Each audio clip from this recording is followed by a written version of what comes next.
This is the American Arson podcast, where our goal is to spark creativity. Whether you're a musician, an artist, a writer, or an entrepreneur, we're here to provide you with tools, tips, and insight from professionals and creatives that you can use to inform and inspire your own journey.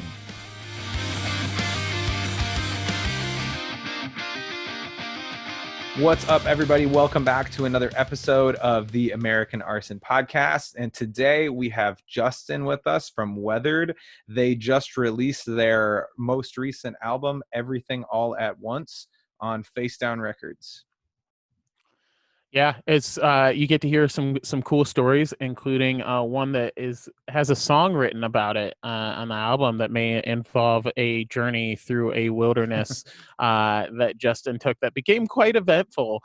So you want to hang out for that afterwards or anytime while you're watching this on YouTube. If you're watching it on YouTube, head right below the video to check out links to their socials as well as ours.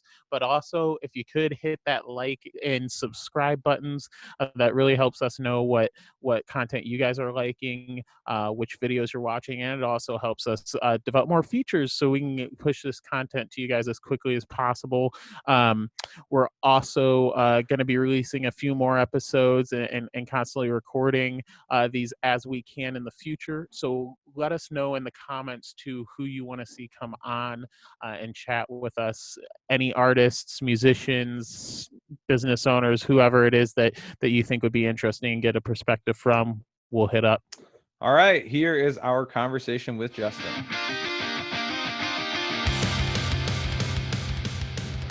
How's it going, Justin? It is going well. I'm doing fine. Today was kind of a crazy day. Normally, I'd have church. I'd be playing music at my church. But I woke up to a text early this morning from my pastor saying that his wife, who's she's like a COVID nurse. Yeah. She tested positive. Like she pretty much goes and gets tested like a couple times a week. Right. And she's like an overnight nurse. So like, I guess when she was leaving her hospital this morning, she got tested and she tested positive. And he calls me up right away and he's like obviously we're not gonna have church because I've been around her a lot this week. Yeah. You know? So the rest of my day was pretty much spent like piecing together a bunch of like uploaded videos from myself and my pastor and like getting it all onto one video and then uploading that.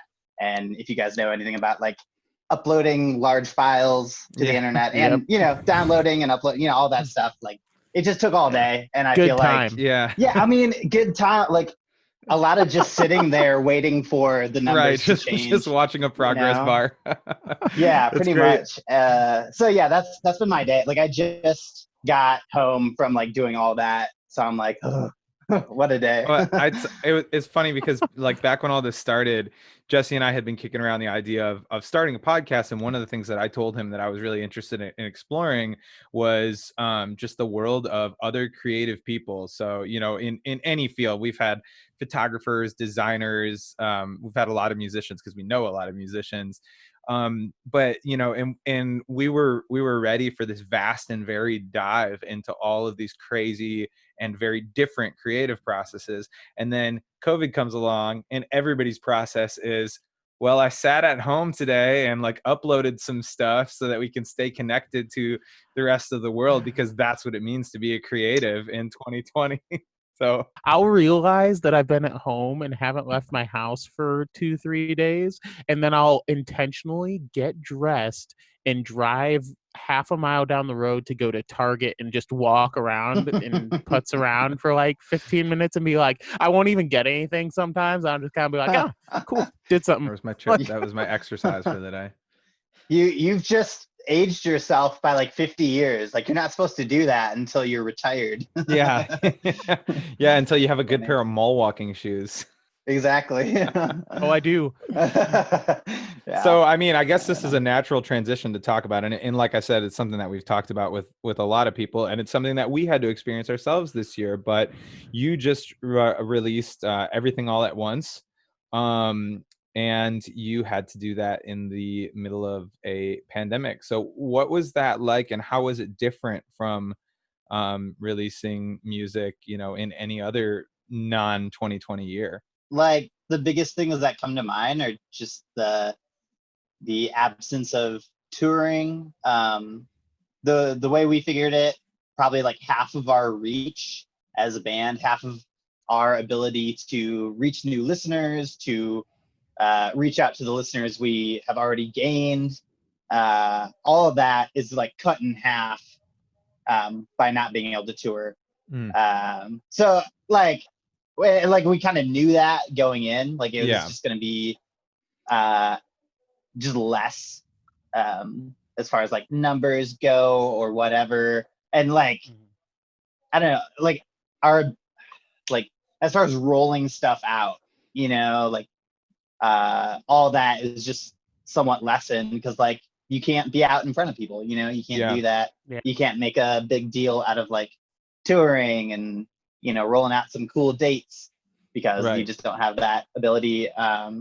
It does mean like you have to think about, okay, what are like alternative means of reaching new people, and like other bands have been a little more successful at that. Like they've been able to do like live stream shows, that sort of thing. We aren't really able to do that because we live in like three different states. We're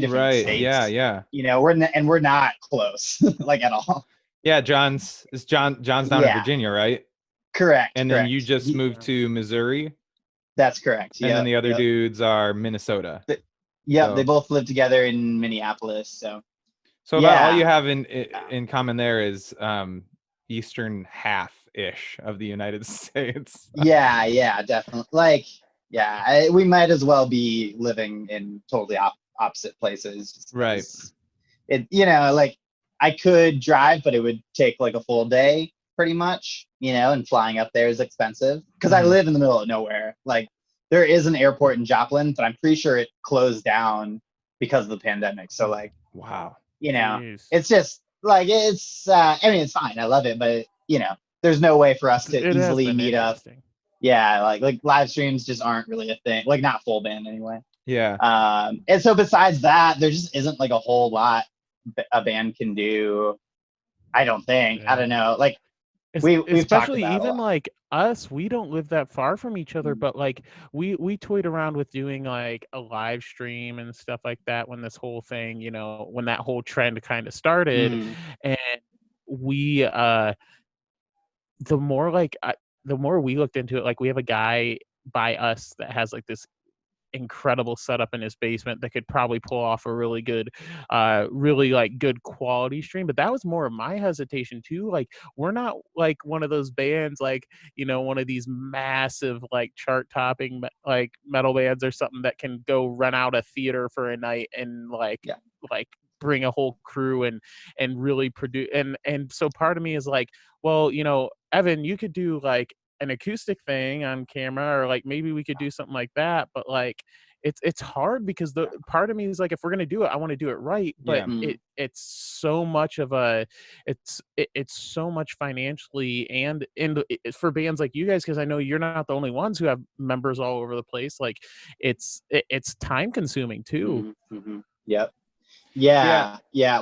Sorry, good. No, I was just gonna say, I was just gonna agree with that. Yeah, I mean, there are a lot of different hurdles to it, and it when somebody goes to see a live show, it doesn't really matter how big or small your band is. You have a reasonable expectation of being able to sound good. You know what I mean?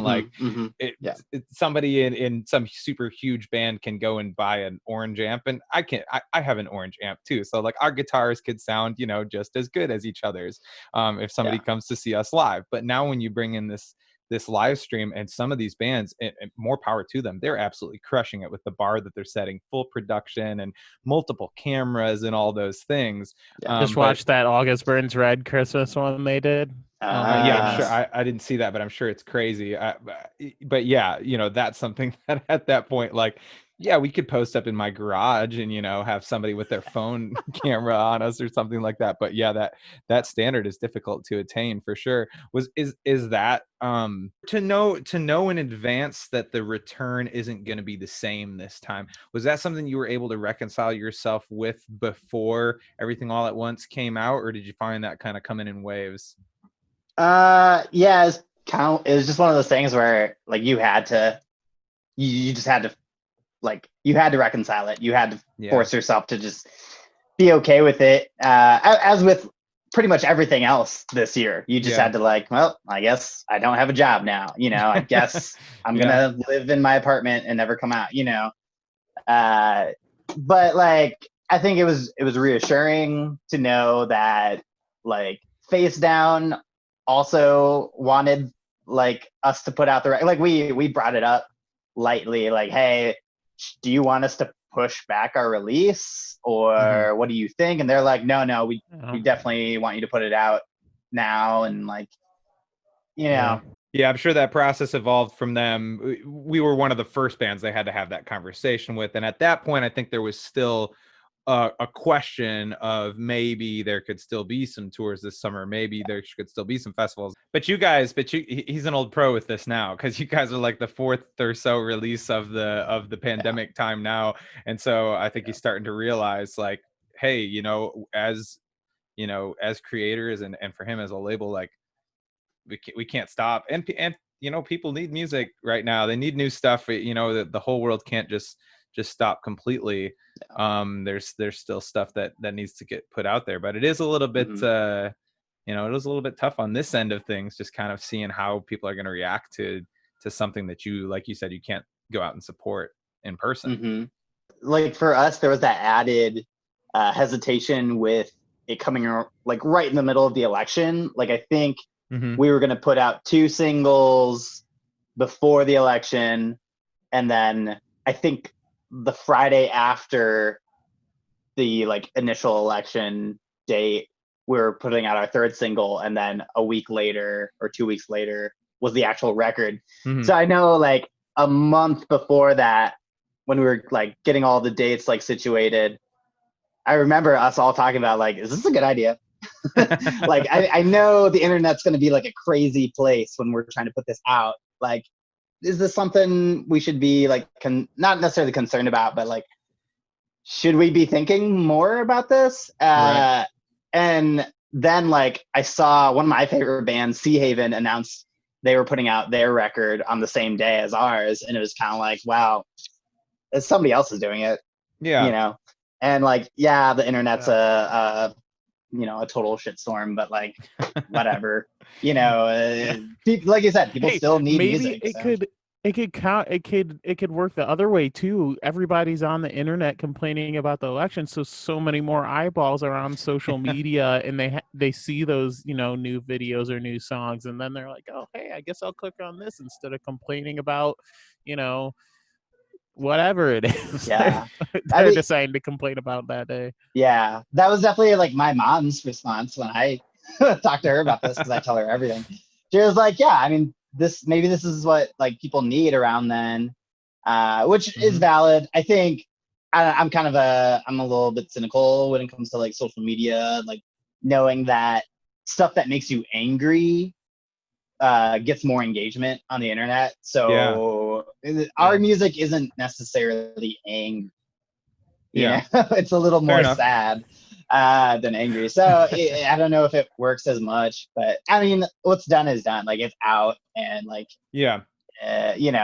whatever. Well, there's no playbook for this for any of us, and so it all really is trial and error, and when we can get back out there, we will. Are you guys a band that would, like, how would you typically have supported a release like this, or what were you planning on doing had there not been a pandemic? We would have toured pretty extensively around it. I want to say that like 30 days before your release, that all counts towards, like, first week sales. So, like, we would have toured, at least 2 weeks before then, and then, like, the week after, just to, like, get the full push of like first week sales. I know that like first week sales doesn't really mean as much as it used to, but it's still like it's like one way a band can like really push themselves to like be successful, I guess, is like that whole thing. So yeah, like hitting those charts and yeah. And like so I guess that's pretty much all we would have done. We would have just toured. We would have gotten into like as many new listeners as possible. Yeah. Now, we've been when you guys go out, what and we'll talk a little bit about the Facedown thing too, because obviously a very different band than a lot of the bands on Facedown. Is that something you embrace when you go out on the road too? Because we've only ever run into each other at festivals, but when you're going out just on like an album release tour or just hey, we're just touring right now, do you typically try to find bands that are a little bit more in your sort of wheelhouse, or is that another area where you really kind of embrace the multi-genre madness? That happens to us too. Yeah. That's true. Yeah. I think we're just searching for the best shows possible. Okay. Like that's probably like the number one thing. Yeah.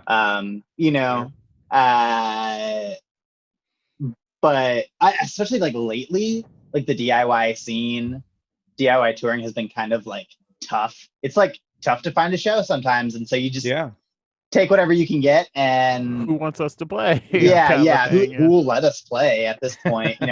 There's been more than a few dates and tours that I've like just thrown it out. Hey, anybody got like a garage we could play in? Anybody got a living room? We'll play to anybody. Like I'll play acoustic, whatever. Because like there's no sense in being out on the road and having no show to play that day. Yeah, absolutely. Yeah. Wow. So I mean, we're definitely not opposed to playing with anybody. Like we're a band that could play with almost anybody. You know, we could definitely tweak our set to fit in with a heavier show, and we could tweak our set to fit in with a country band show, right? Or something, well, and the cool part about doing that, about taking that approach and tweaking your set, is like you're not compromising anything. You're just exploring different areas of your own catalog. You know what I mean?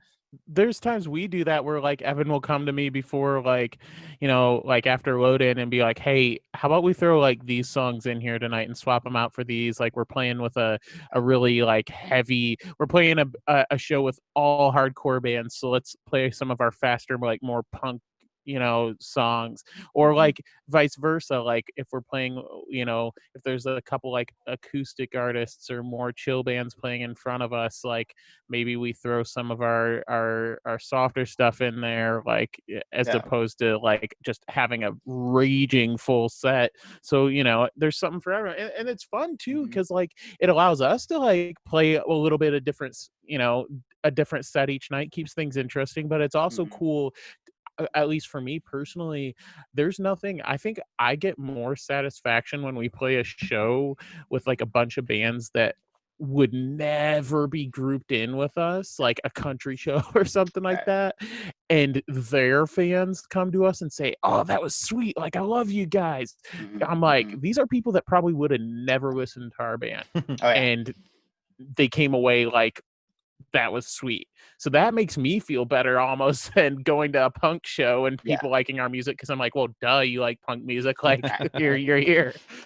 No, I think there are plenty of people that just appreciate a good set, a good tight set. And for a long time, I think that was what was appealing about our band, is like we had our set that we worked really hard on, we tightened it up, and we could play it really well.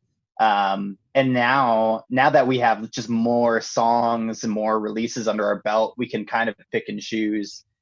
We can kind of play to our, not so much play to our strengths, but like play to the crowd. It's like, how are we going to win this particular crowd over? And like, I don't know. We weren't really able to try that as much, just because like as soon as we had a ton of new songs, we couldn't play any more shows. That sucks. But like for Facedown Fest, that was pretty much the only show that we had to get ready for, and we're just like, okay, what's the best set we could play to that crowd? how do It's we a win cool way them to think over? of it. Because yeah. Well, I think like I listen to a lot of comedy podcasts, like from comedians and stuff, and they'll talk about that too. Like, What are some of your favorites? I really like Tuesdays with Stories. It's like Mark Normand and Joe List. It's like very I mean, they cuss a lot. It's very like. One of my favorites filthy. is Theo Von. So I love Theo. Dude, he lives on another planet from the rest of us, but yeah. He's great. I was just listening to his Santa Claus interview. I haven't heard that yet, but it like just came out like yesterday or something. Okay. But one of my favorite comedians is Tim Dillon. So he has the Tim Dillon Show. So yeah. That's pretty much it. It's like just those two. I'll listen to like Whitney Cummings here and there. Okay. Yeah. I don't know. Yeah. I don't know. Like I wouldn't really count Joe Rogan as a comedy podcast, but he is a comedian who has a podcast. Yeah. And I don't listen to him like excessively. It's kind of like anytime he has somebody cool on, I guess. Yeah. So along those lines though, it's interesting because Everything All at Once came out, and I get to see a lot of the stuff that goes on in this Facedown Family Appreciation Club. And for those of you who don't know, you should join it. If you like bands on Facedown, it's a Facebook group. It's a Facebook group. And people in that group have really been supportive of you guys and of the album. And so I was sort of under the impression that maybe that was just sort of like a blanket representation of how the Facedown Kingdom sort of has accepted Weathered. But I was just recently listening to your interview with the HM guys on the Black Sheep podcast, and you were talking about a little bit about how maybe that isn't the case, or maybe there's some of like the old school Facedown metalheads have not been as receptive to Weathered, and obviously it's a totally different sound than what Facedown is used to signing. So I figured we had to ask about that. What's it like being a band like you guys on the label? Because while we're not a metal band either, I think maybe our genre is maybe 1 degree of separation away from what people there are used to hearing, whereas you guys are maybe 2 or 3. And so I just wanted to kind of get your perspective on that, and being the person who's experiencing it versus from my perspective, thinking like, oh, cool, everybody loves them the same way they love For Today. Yeah. I gotta say, like, I was this close to messaging the HM guys and asking them to cut that part out. Because, like, after we did, like, I kind of reflected on it the next day, and I was like, I'm not sure if that is going to be, if like my truest feelings are going to be represented well. Okay. Well, here you go. Your chance to set the record straight. Go ahead. I mean, like it's kind of true. I don't know. It's tough. Yeah. I mean, I know we can have, like, I sometimes wonder too, like when we're on a show with a bunch of heavier bands or something like that, or we're opening, like we opened for Oh Sleeper one time, like the promoter asked us to come open for them, and I was just like, should we really be here right now? I was like standing there, like all the bands before us were super hardcore. Rival Choir was there too. This was in our pre-Facedown days, so like, yeah, and so I just remember thinking, like, what is anyone like here going to like this, or are we just gonna kind of get up there and walk off and then Sleeper, like, so it's, I mean, I get it, like, to some extent, but I think it's like you can have those feelings, and I mean, as much as you may have like felt like what you expressed like maybe didn't give off your true clear feelings, I think it's understandable to people like where you maybe we're coming from. Yeah, I mean, I just don't want to appear ungrateful for whatever sport hasn't given us, because it has been huge, and I think I said there too, like the people that do dig it, the people that have been supportive have been very supportive. It's just like it's just there just like aren't enough people, like it's really just like I don't know what you're saying. Yeah, like, well, okay, and there's a few more layers to this too. Like before we signed into Facedown, we were a DIY band for like 5 years, and we built up a pretty big like grassroots following amongst, like the Midwest DIY scene. And we were feeling pretty good about that.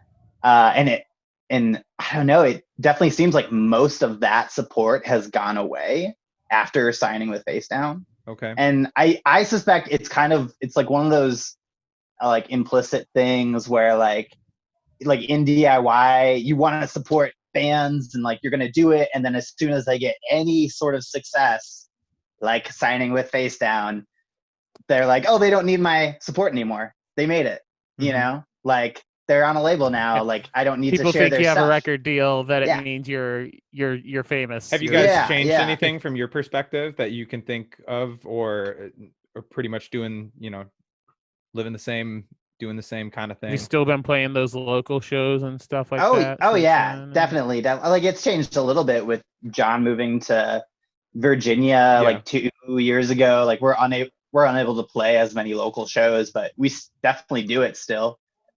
Like even like a lot of the bands that we've toured with in the past, like unless they're like Facedown bands or like really, really good friends, they like don't share our stuff. Not a huge deal, not like trying to sound upset. Like that's not my aim here, but like it's noticeable. Like you notice when all your friends, all the people that you've met in the last 7 years aren't like sharing your stuff. It's not a big deal, but like you wonder like why is this happening? Like we had a good thing going, like we had a little bit of momentum. You know, like this is what we've built, and now we're just relying on like whoever within like the Facedown circle will listen to our band, and like that's so, super valid. I totally understand that. And we were in the DIY scene for a long time as well, to a point where I was pretty convinced that we were going to stay DIY almost no matter what. And I have definitely felt some of that. I'm in a few like DIY tour booking groups. Definitely felt a little bit of that since signing. Not a lot of tour booking going on right now, obviously, but lots of other things get discussed in there. And when you bring an opinion from a perspective of somebody who is now on a label, it's viewed a lot differently. And so it could just be, one of those kind of things where once you were, you guys were sort of sharing the same circle, and now, you've moved in a different direction, and maybe people who are in that circle don't feel that same sort of kinship, like we're all in the same struggle against the man. You said something there that caught my attention, and like when you said like that point of people, when you sign a label, people might just think, oh, they don't need our help anymore, like that. I know, like funny enough, we've always had a bigger following pretty much everywhere else we've gone than our hometown. Like we could go, even in the earlier days of our band, like we could go and play shows in Pennsylvania and in Chicago that had more people at them than if we just did our own show, like trying to headline a show. There was a period of a couple of years where we didn't even headline a show back home because it was just, it's how it was. And it wasn't because like it wasn't like a spirit of dislike from the people in the scene here. Like I never got like people weren't actively didn't like us, but like there just wasn't that active support. And then we started to build up a little bit of that. We did a couple kind of like co-headline shows or like bigger shows where we were later in the lineup here at home, and they sold out and stuff like that.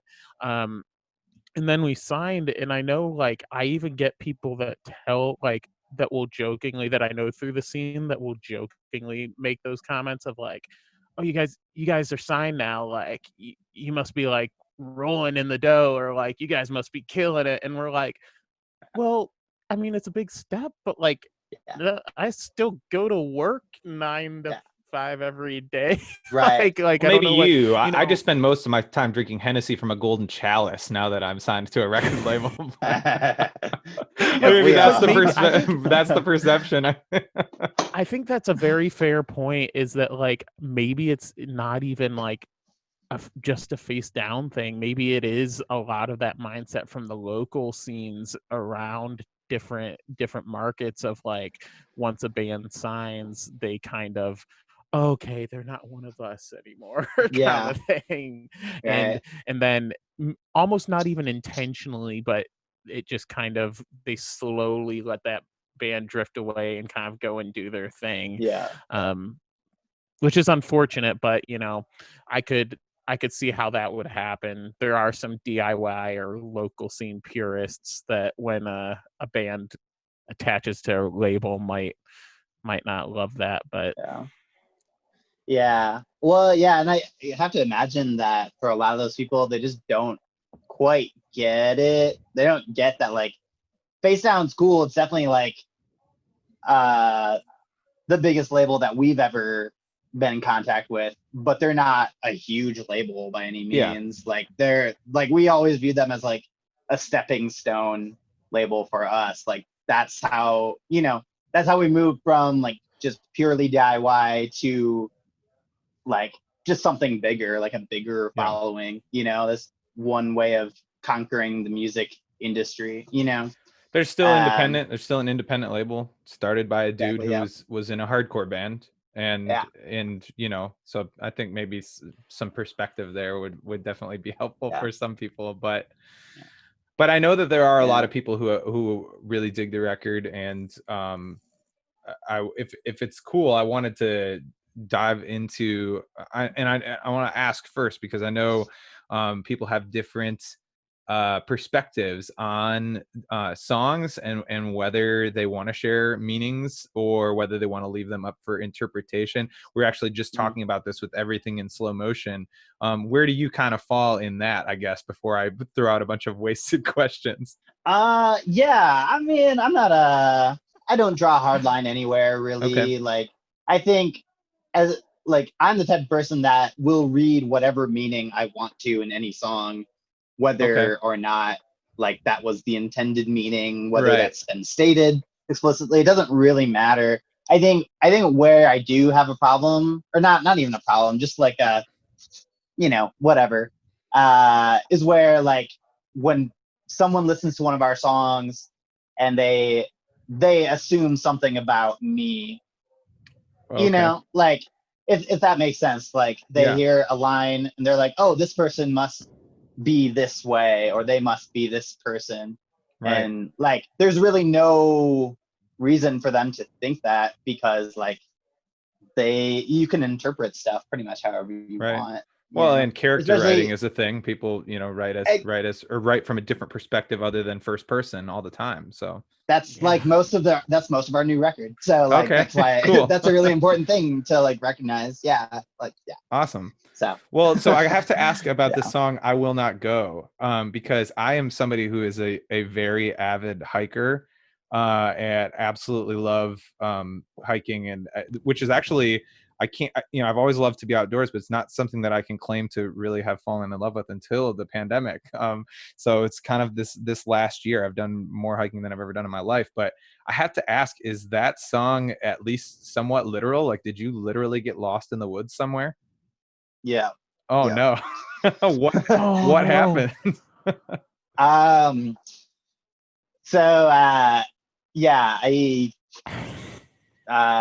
just drove a couple hours north of Twin Cities, went like hiking on some like state park trail thing. I think it was like late March, early April-ish. So it was kind of muddy. I went by myself. I was like going on the trail. And then at some point I must have gotten off the trail, but it was still like a beaten enough path where like it seemed like it was the trail. And Christian, the bassist, he was the one that recommended that trail to me. And so all along I was looking for this bridge, because it was kind of like following this like river type of thing. And I called him up and I'm like, hey, I've been walking for a while and I still haven't come across that bridge. And he's like, oh, just keep going. Like, you'll know it when you see it. Just keep going up the river. Oh no. And like I realize eventually, like a few hours in, that I'm like super lost. Like I've obviously passed the bridge and I have no clue where I'm at. At one point I'm like, because at this point there's really no trail. Oh, so you're just straight up bushwhacking here. I'm bushwhacking, and like there are parts of this terrain where it's like a very steep hill and it's all very muddy. So I'm like trudging through the mud. I'm like falling and stuff, and I've run out of water at this point. At this time, all I had was a flip phone, because a few months prior I'd gotten mugged and I couldn't afford like a smartphone, so I just had like a flip phone. So no way to check like where I'm at, or like how to get to a road or something. So I start walking like the opposite direction of the river or creek, whatever it was. Because I knew like eventually I would come across either another trail or road or something, because this isn't like that deep into the Minnesota wilderness, I don't think. I keep walking. Every so often I think I can hear like car engines, so I think I must be pretty close to like that's in the song road as well. yeah well, and so I just like keep heading towards that. I mean, I'm screaming for help too. Right. Like anytime I could hear something, I'd be like, I saw like deer stands. I saw some shack that had a bunch of like Ted Nugent signs, like Ted Nugent for president signs. Okay. So I was like, okay, maybe nobody's here now, but like people come through here. Yeah. Ted Nugent's hunting shack. Right. Yeah, I guess. So eventually I do find like not like a paved road, but like a road that like people would use maybe for construction or something. Yeah. So I start taking that, I start like walking quite a bit, and then I don't know, like it's pretty obvious I have no clue where I'm at, and I don't know like what direction I should even be heading. And it's getting, I think it was like 8 p.m, maybe almost 9 p.m. So it's getting like starting to get pretty dark, and I'm like, I don't know where I'm at. I've been walking since 9 a.m. So I've walked like a few miles. I don't know. A few. like I can keep walking somewhere, but I don't know if I'll make it back to like where I need to go, and I don't know how long that's gonna take. So I called 911. Oh, and wow. I'm like, I don't know. I don't really want to be here. It's like it's Minnesota in early spring, so it gets pretty cold. Yeah, absolutely. And I was like, I don't know. There's no shame in want that. To be out here. Yeah, I mean, whatever. I'm sure in the moment there feels like there's a little bit of shame in that, but like there's, I mean, a little bit. Yeah. That would be terrifying. It was terrifying. And like I had one bottle of clean water, drank that pretty quick, started drinking like a lot of river water and stuff, just because I didn't want to have no water in me. Like I was pretty thirsty, but I was definitely like I don't know, not new Mel, what do you call it? I was not dehydrated. I don't know if I was dehydrated. I suppose if you're drinking dirty water, you can still get pretty dehydrated. Didn't feel your greatest. You feel like you were drinking, like the water was not good that you were drinking. The water maybe wasn't you were good, getting some sort of like food poisoning or something from that, or and I hadn't eaten anything that day. I had no snacks, because I thought this was gonna be like an hour or two hike. Snap a couple pics and then be on my way. But I don't know. Like, so eventually, search and rescue got me. It's a bunch of like volunteer like park rangers that show up on their 4-wheelers. Wow. And they take me back. They take me to a cop like down the way. And he's like kind of taking down my information. And he's like, so he keeps asking me like, you're sure this is where you started? You're sure like this is where your car is at? You sure this is where you started? I'm like, yeah. He's like, okay, I'm going to show you where we're at, where we found you. And it's like, I want to say it was like 16 miles away. And it was well outside of the park. Like I had done so you're on probably somebody's like private hunting land or something at that point. Wow. And I mean, like bears aren't uncommon, like dogs and stuff are not uncommon. So I don't know. It was just kind Oh of my wild. I goodness. kind of couldn't believe it, but yeah, like it was pretty embarrassing. Like I tried not to tell anybody about it, but like friends would find out and they'd like give me crap about it, and that sucked. That's an intense story, Yeah, though. Like, You tried not to tell wow. anybody about it, it and then was you wrote a intense. song about it. I was really scared. I had no idea Yeah, like what was gonna happen, and I really didn't want absolutely. to like get sick. I mean, Yeah. there's no shame in that. Like, honestly, like Yeah, you could start like, especially like you just get some of those state parks and stuff too. Like you said, it's so easy to see one of those, like, you know, you start on the main trail and then you have an area where maybe some people have gone off the path a little bit for a better view, so maybe you follow that too. But then eventually, because you're not on the actual trail anymore, you end up just not on any trail. yeah, Yeah. yeah, And you, at that point, like you said, all you would know to do is like, there's the river, or there's the lake, or whatever, or there's the mountain. I'm gonna walk in the other direction, because you would think that you would eventually run into something. yeah, Like you said, I mean, that's what yeah, that's what I feel like I would do. But that is wild, man. yeah. Well, and talking to the like the head park ranger guy and like to the cop, they're both saying like you'd be surprised how often these sorts of things happen. Like it's Yeah. not that uncommon, Yeah. Yeah. even for uh like non-idiots. You know, it's like Oh yeah, this happens to normal absolutely. people all the No, time. yeah, And like it does Oh. happen like when to you pros. like when you think you're lost, like the human brain just naturally starts panicking, you Mhm. know, and like that totally impairs your decision making. It's like next time something like that happens, like just follow the river down, because like it's like a delta, you know, like the Yeah. further up you go, it's going to splinter off more, but if you head down, you'll reach the lake, which duh, that makes a lot of sense. But you're not thinking But about that in the it moment. didn't make sense. It's like Right. to my panicking brain, I'm not thinking about that, you know. Right. So yeah, I don't know, but yeah, it inspired a cool song, I guess, and it kind Yeah. of like writing that song definitely made me want to write more songs that were just stories, you know, Mhm. kind of storytelling through song. I kind of like that now, so it's cool. Well, Evan, don't go. I don't encourage you to go intentionally get yourself lost Just when for you the sake start of a to song. hit write. If you hit a writer's block for the next album, and I just don't hear from you for a few days, I'll assume Yeah. he just. No, I have I pulled this up.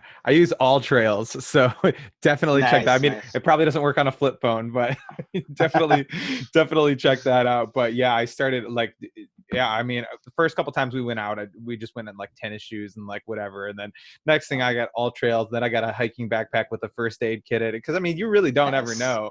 But the other thing I was Yeah. going to say for anybody listening to this that got something out of that story and really wants to get freaked out, check out the podcast Park Predators, because this is about people that like went hiking and stuff and like then never came back because some crazy dude was just out there in the woods ready to grab you. So if you ever get embarrassed, That's comforting. right, no, that's what I'm gonna say, if you ever get embarrassed about calling 911 because you were lost, go and listen to that podcast and be like, if I didn't, there might have been a guy who wanted to wear my face as a mask out there, so it's a good thing that I did. Plus, like as you said, All right. we Now that would have made for an even a way different song. yeah, then you guys would have really been metal. If it was Yeah, instead for of sure, I will Like, not for go, sure. it was like face ass mask. Weather just comes out with this just absolute hardcore Oh, album. man. What happened? Yeah, you guys Oh, give well. Impending Doom a run for their money at that point. So Cut well, off my face, wear it as a fat mask. I don't know. Yeah. there you go. That's hey, bonus track, everybody. We're gonna tell Yeah. everybody if Remix. you want the bonus track to the new Weathered album, you have to listen to this podcast. So awesome. Well, since we're already doing the story thing, we were, you know, we've been asking everybody because we're all missing live music very, very much. So That can count as one story. yeah, but we're all missing live music very much. So anybody that we come across who has been out on the road, we have been asking them to share with us a story from the road. And you could pick. It could be a funny one. It could be self-deprecating. It could be crazy. It could be the time you opened for Britney Spears. It could be whatever you want. But Dude, if I haven't heard Britney Spears, I would not be on this podcast. Yeah, seriously. Regale us with some tale of the road so that we can all think about and dwell on the fact that we really just miss live music right now. Yeah. Okay. I'll tell 2 stories. One that's like really quick. One time we were in Washington, D.C., and we wanted to go like check out the Capitol. So we park on the street real quick. Alec hops out of the van, does this with the keys, just sort of like, tosses them up in the air for, drops them. They fall right down into the drain. No. Like literally within 5 seconds of hopping out of the van, keys with his motocycle keys, van key, house keys, all that in the drain. Like in the manhole, in the drain. Swamp. Yep. They're lost forever. Like it's the swamp. They've probably been eaten alive by the flesh-eating bacteria of politics. So yeah, we give them Republicans and Democrats are down there fighting over them. Yeah. So okay, that's one easy story for sure. No, you're not. Wait, what did you do? That was it? It was just they're gone. There's no attempt. Yeah. I mean, there's nothing we could do about those keys. I think one of us had the one spare van key. Okay. And then after that, we went and made 5 keys of the van because we were like that could happen to anybody.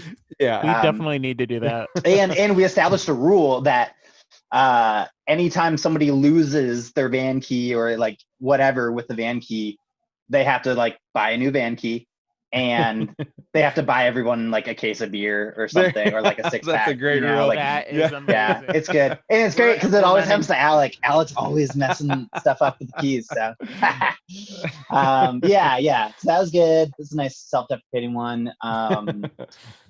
Okay. Anytime, Evan, we're definitely implementing that. Anytime anyone forgets or loses something.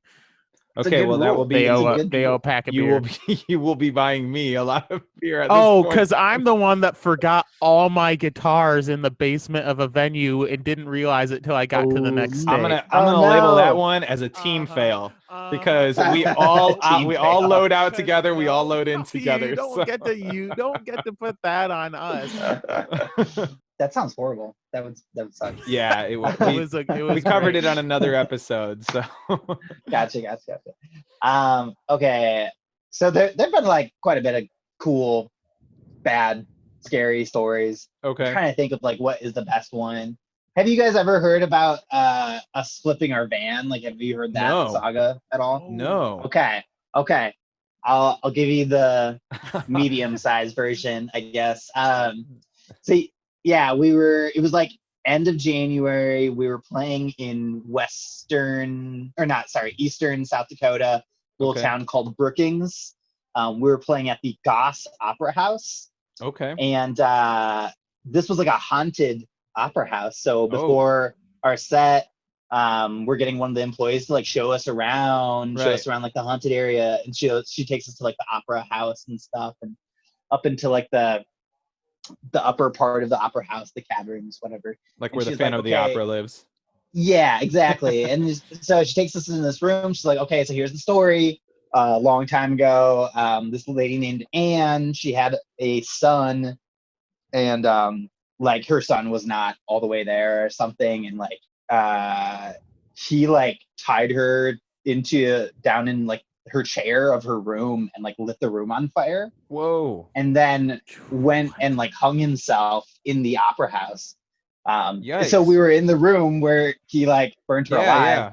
And she's like showing us all the burn marks and stuff, and they're in that room, there's like one chair, and it's like really dark, and we're just sort of like checking it out, and I very lightly, ever so lightly, like nudged the chair, and it just shatters. Like every single piece has been broken. Whoa. Right? And so we're like, oh, that's weird. And she's like, oh, wow, thanks a lot. And so we're like, oh, let's get out of here. So we do that. We play the set. I make a little note about like, oh, thanks to Anne for showing us around. Nobody laughs. I'm like, that was funny. Like, there's a ghost named Anne, and I just said we met her. Like, fine, whatever. We hop in the van. We decide to drive to Rapid City that night, and Rapid City's got to be like 6 to 8 hours from there. Okay. Right? It's like from one end of South Dakota to the other. So we're on 90. It's like 3 a.m. It's icy, and there's like snow and stuff. And it's me and John in the front. The other two are sleeping in the back, and we're going like 30 miles an hour on 90. Just trying not to crash, right? Right. And then suddenly we feel like the back tires. Yep. Starting to get a little big wiggly with it. We start like spinning, and we hit the median of the road that's like full of snow, and we roll onto our back, and we slide for a little bit. Yeah, did you have a trailer? No trailer, just our big red van. Oh, thank God. And so the windshield's cracked. We get out of the van. We kind of we're unable to turn off the van because we're like upside down. So we can just get away from it because we don't want it to like explode or something. So we walk away. We call 911. They call us a tow, and they like flip it back over. They drive us to like a truck stop down the way. And we asked the tow guy, we're like, how screwed are we? Like, is this totally bad? He's like, you'd be surprised. Like, give it a few hours, let all the fluids settle, and then just see if it'll start up. So we wait a couple hours. We head out to the van. We start taking everything out just to see what the damage is, see how much of our stuff has been like wrecked. And literally the only thing that was like totally messed up was Christian's bass case was like cracked open, but the bass itself was fine. And then like the top of our roof was like crunched like a soda can. And the windshield was like pretty cracked. Like tube amps and stuff are just fine. As far as we know, they're fine. Yeah. Wow. And like out of nowhere, these two big, beautiful dogs show up, and they're the most like lovely things. Like as we're taking stuff out of our van, like, and we're feeling pretty good because our stuff's okay. And then these dogs show up, and they're giving us all this love. We have no idea where they came from. It's kind of like this random thing. I always forget. This is like an added detail. I would say like, oh, we were driving down 90, and suddenly I see the ghost of van in the middle of the road, and then we flip. That didn't happen, but it's like kind of, it's all a thing. I was waiting for it. Yeah, right. I was like, oh, what was the point of me telling them all that stuff? Not to bring it back. But yeah, like we get on the road, we get to Rapid City, we play the show, one of the best shows we've ever had. Of course, a lot of people, a bunch of people that like loved our music, and I'm trying to remember if there are any other details really. Well, we drove that van for more than a year after that. We went to both coasts with that van. Oh my God. The van we that fixed the windshield, but but that we flipped. Yeah, this like early 90s converter van. Wow. So just like kind of this amazing thing. It's like, yeah, if we can do that, we can do anything. Like it was this amazing like DIY touring moment for us. Right. Oh my goodness. Yeah. Yeah, it's kind of cool too that you actually like part of your journey to the next venue was you sliding away on the top of the van. Like, we drove most of the way here, but for a little bit we just flipped at 180 and just decided to slide on the ice for a little bit. Yeah. Ice skate the top of the van. That's great, man. Oh man. Yeah. That is we've terrifying. had some pretty good both stories that we've told and stories that other people have told, some pretty good van stories, as I think most bands who have been on the road for any length of time usually do. But that one might be the best. You flipped your van and then drove it again within 24 hours. That's pretty crazy. Yeah, pretty wild. That is awesome. Yeah, all right, well, cool. Hey, so if there is anybody who is interested in finding out more about you guys or what you're up to during these pandemic times where none of us are really up to much but are on the internet a lot, where would you direct such a person?